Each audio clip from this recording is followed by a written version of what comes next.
Hello and welcome to The Search. I'm Shahid Jurjan. We're going to examine Psalm 48 in this lesson, and we'll begin by reading the psalm in its entirety.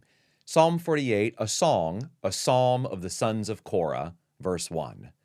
Great is Yahweh and most worthy of praise in the city of our God, his holy mountain, beautiful in its loftiness, the joy of the whole earth. Like the heights of Zaphon in Mount Zion, the city of the great king. God is in her citadels. He has shown himself to be her fortress. When the kings joined forces, when they advanced together, they saw her and were astounded. They fled in terror, trembling seized them there, pain like that of a woman in labor. You destroyed them like ships of Tarshish shattered by an east wind.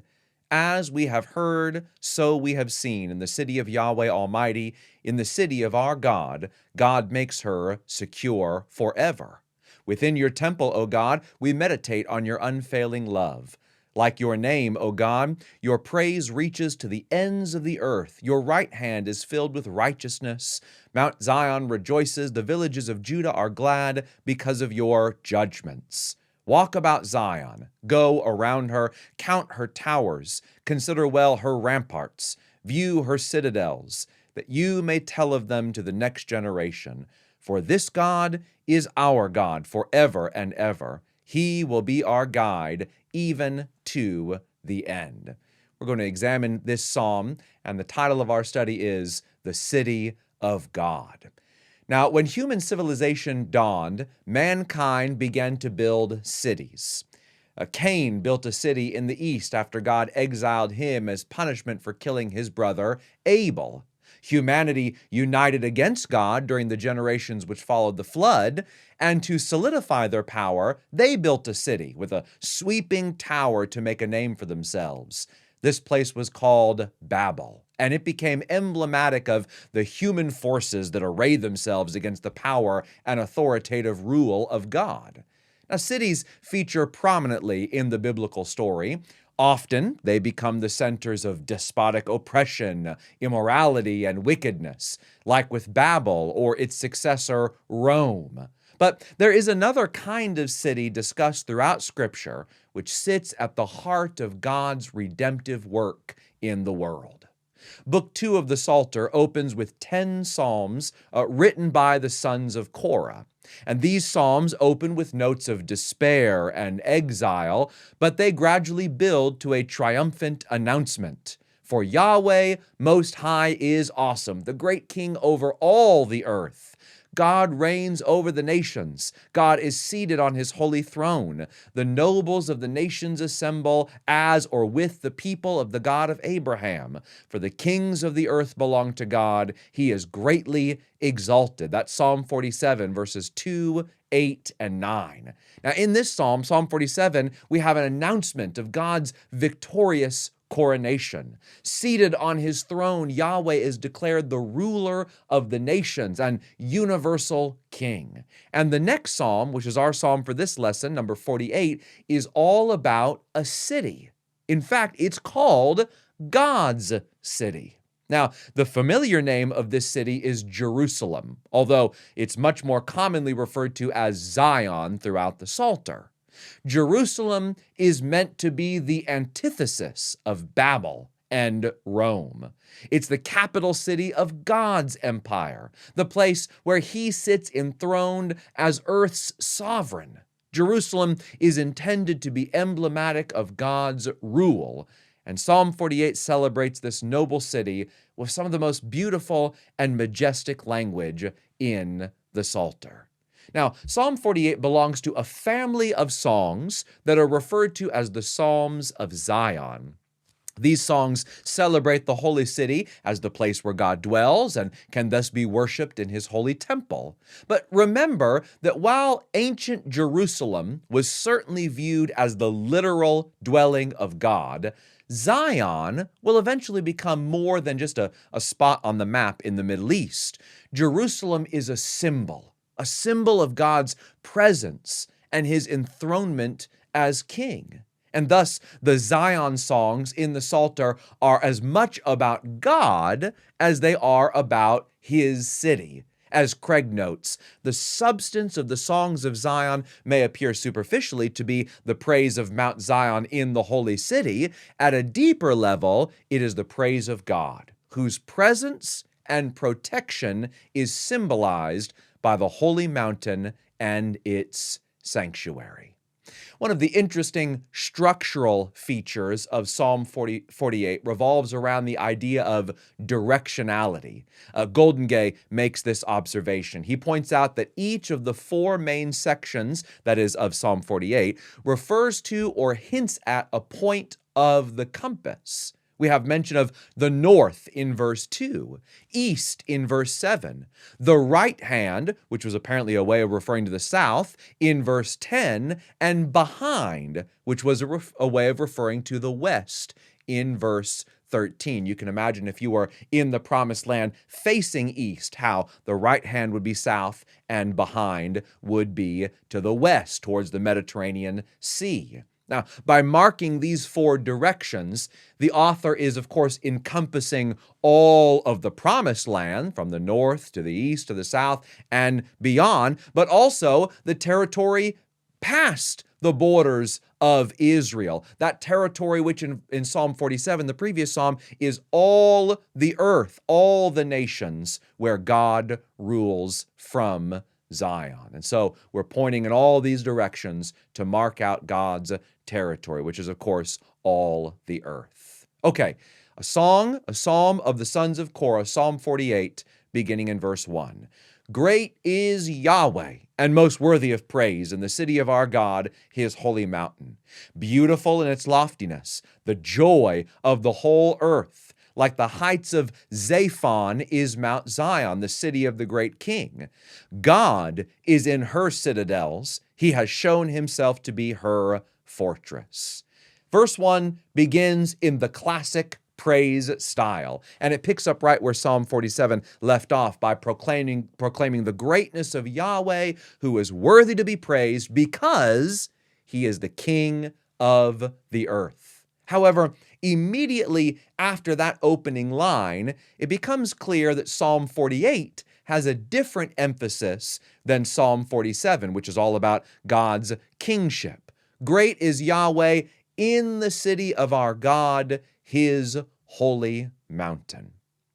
Up to this point in the Psalter, the word Jerusalem has not been used. Instead, the city where God dwells has been referred to as God's holy mountain, Psalm 2, verse 6, Zion, Psalm 9, 14, and 20, and of course, the city of God. We saw that just 2 psalms ago in Psalm 46 and verse 4. And beyond that, there are even more references to the house of Yahweh, the sanctuary, where God can be worshiped, referring, of course, to the Jerusalem temple. We see that in Psalm 23, verse 6, and Psalm 27 and verse 4. So Psalm 48 is continuing in that established language. Now, in verse 2, we see a comparison between 2 mountains, Mount Zion and a place called Mount Zaphon. Now, Mount Zaphon was a mythical mountain. It was the place where Baal was said to reside, and it's up in the north. And that's why we have here a reference in this first section to the northern regions of Canaan. Since Zaphon is being used here merely as a point of comparison, most translations actually gloss over using the literal word Zaphon. So the NRSV has his holy mountain, beautiful in elevation, is the joy of all the earth, Mount Zion in the far north, the city of the great king. It's important to remember that the psalmist here, in comparing Zion to Zaphon and the superiority of Zion over Zaphon, is using this kind of idyllic language, this very praiseworthy language that's often used in the Psalter. Mount Zion, of course, the actual literal mountain, is not that impressive of a place. It's a pretty unimpressive hill. Even Goldengay makes that observation. He says geographically and aesthetically, there's nothing remarkable about Mount Zion. It's neither as high nor as attractive as the mountains around. Neither can one say that there has actually been more joy there than anywhere else on earth, though that might be so. Both descriptions here in Psalm 48 are theological statements. It is the most beautiful height because Yahweh lives there and can be met there. Now, in verse 3, we start to segue into the next section, which is about God's strength in protecting this beautiful, joy-filled city where he dwells. Verses 4 through 8. When the kings joined forces, when they advanced together, they saw her, Zion, and were astounded. They fled in terror. Trembling seized them, their pain like that of a woman in labor. You destroyed them like ships of Tarshish shattered by an east wind. As we've heard, so we have seen. In the city of Yahweh Almighty, in the city of our God, God makes her secure forever. So, who can oppose the city where God dwells? I mean, who can hope to siege the hill where Yahweh is enthroned? Like a woman who suddenly begins to feel the pain of labor, or a storm which comes from nowhere to shatter a fleet of ships, terror will strike those who advance on Jerusalem.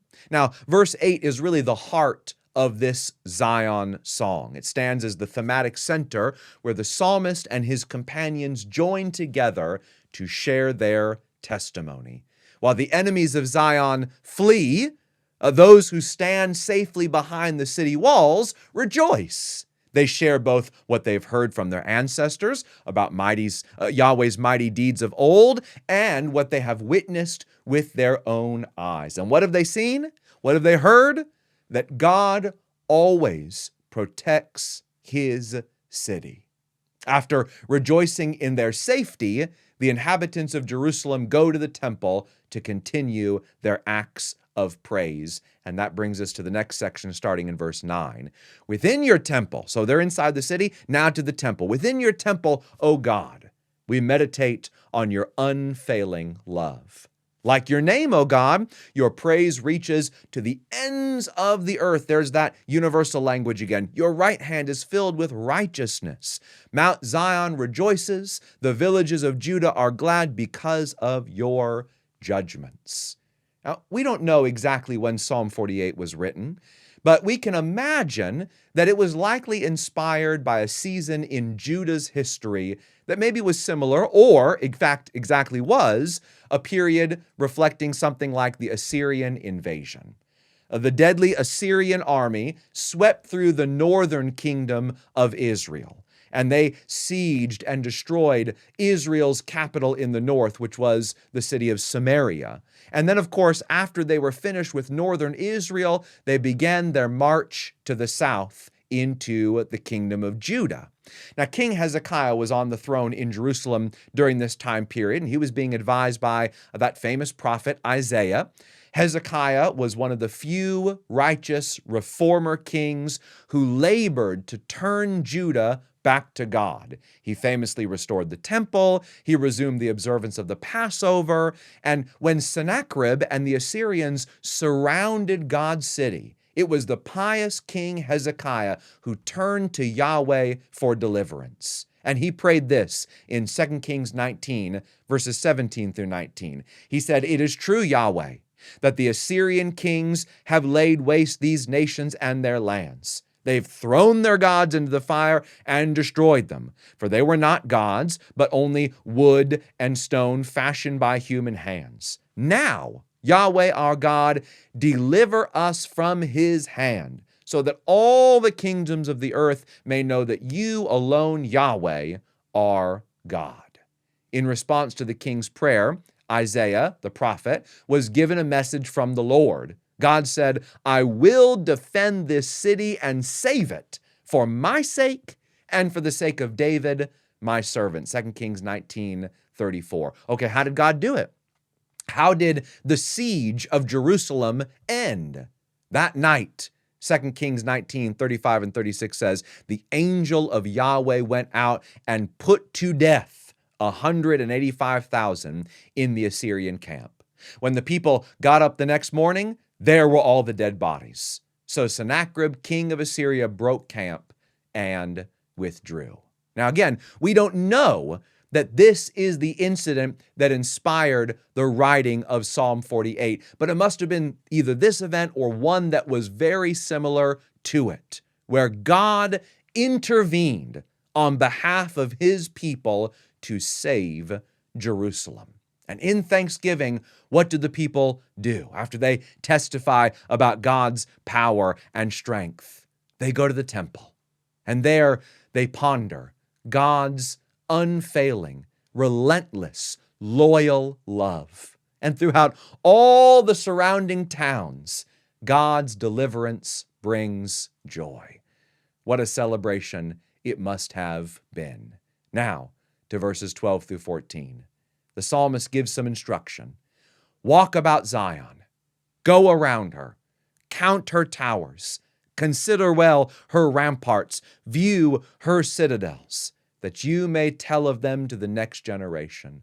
For this God is our God forever and ever. He will be our guide, even to the end.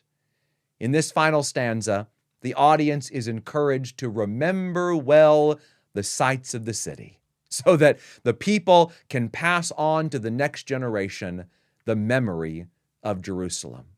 Now, verse 14 sounds a little odd to conclude this song dedicated to a city with sort of an ode to God's enduring guidance. But we can understand it well if we understand the intense connection between Yahweh and Zion. Jerusalem is only great because God is in it. And God can only be worshiped within Jerusalem's walls. The tragedy of Israel's story is that one day they would be unaware of the fact that God would eventually leave Jerusalem. God would allow the Babylonians to encircle the city. And while the people inside seemed to have believed that nothing bad would happen to them, because after all, God always protects his city, just read Psalm 48, the Babylonians would prevail, and Jerusalem would be destroyed in 586 BC. And then, of course, half a millennia later, it happened again, when the Romans sacked the city in AD 70. Now, when the people abandoned God, that is, when they forsook his covenant and turned away from him, God abandoned his city. They no longer sought his guidance, and so he departed. Babel and Rome are those archetypal cities of wickedness. But you know, at times in history, Jerusalem became Babel. Jerusalem became Rome, and thus David's city was consumed by Babel and then by Rome. Now, the writers of the New Testament still believed in the ideal of Jerusalem.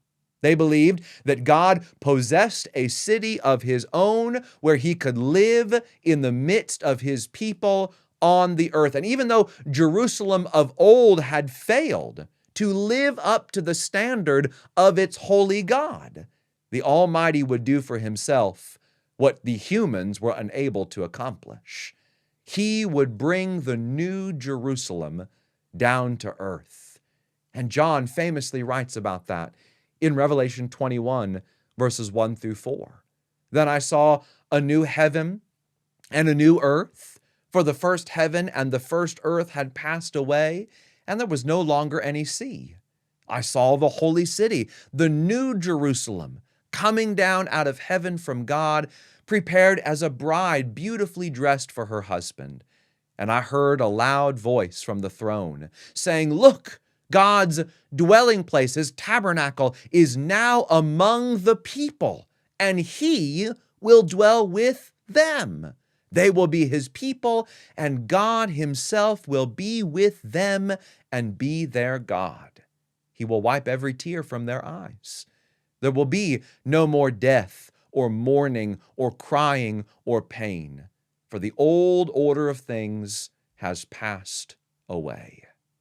You know, it doesn't seem that God's desire has changed at all from when Psalm 48 was written. He still longs to dwell among his people in a city that is dedicated to his holiness for his glory.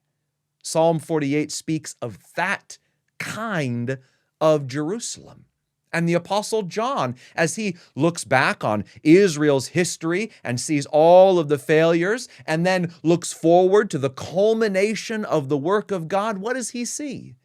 The new and perfect Jerusalem finally becoming reality. When Christ returns, he will bring with him the full glory of God to finally and completely dwell in his city with his holy people forever and ever. May God make it so. Thank you so much for joining me in this study of Psalm 48. I hope you'll come back with us next time to continue our examination of the Psalter. Until then, God bless.